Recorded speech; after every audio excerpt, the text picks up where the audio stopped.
Welcome everybody. We're going to be going over the straight hose roll today. Before we get started, I just want to point out the fire alarm's by the door. And if there's an emergency and you need to exit the building, you just come out the same door it came in and go to the right and take you straight outside. Today we got Firefighter Hardy and Firefighter Hunt.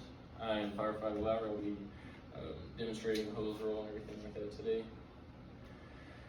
So first we're going to talk about the straight hose roll is the most commonly used hose roll in the fire service. We use it from anything post-incidents, just to kind of clean up and get it loaded up quickly for training, testing purposes, storage.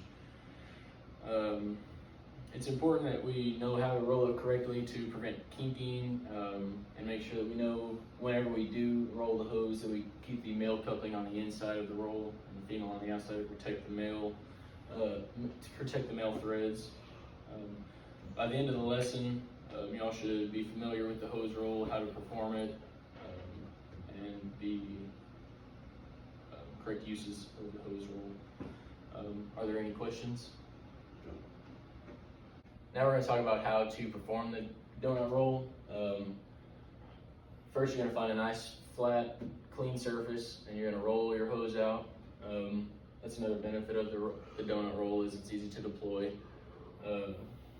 Once you've got it rolled out flat, you're going to find your male coupling and you're going to fold it over, and you're just going to start rolling it continuously with the male inside until you get a complete all the way to the end. Then you're going to lay it down on its side on the flat surface. And any parts that are sticking up, you're going to tamp down with your foot just to flatten it out. Any questions?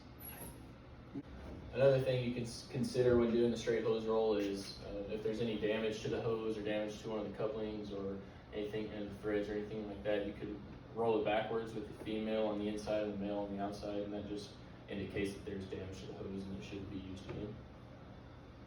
Now we're going to move on to the application phase of the class. We'll let the recruits practice their hose roll. Go ahead, Jeremy. All right, we'll start with the male end. Roll that up to protect the threads from the coupling. Roll it flat all the way to the end.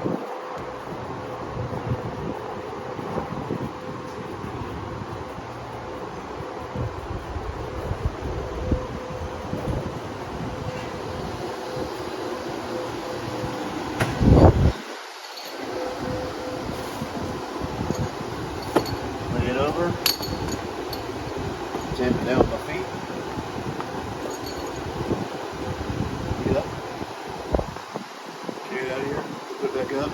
All right, now we're going to move on to the evaluation phase of the class. I ask a few questions, and y'all just let me know if you know the answer, or if you can't figure it out, we'll figure something out. So first, what is the most common type of hose roll in the fire service? The straight hose roll. Yeah. And what are the uses of a straight hose roll? Storage. Yeah. Loading it on the back of the apparatus. Mm-hmm. You can take it back to the station on the back of the apparatus after the incident. Mm-hmm. Isn't this the one they use on the Minuteman load? Yeah. And what's the purpose of rolling the straight hose roll with the male coupling on the outside? Can't think of any reason. If it's damaged or out of service. In summary, the straight hose roll is the most commonly used roll in the fire service. And like I said, there's many uses. Loaded in the apparatus, taking it to the station to clean it, storage, all kinds of things like that. And y'all have any questions? No. All right, that's all we got for today. Thank you.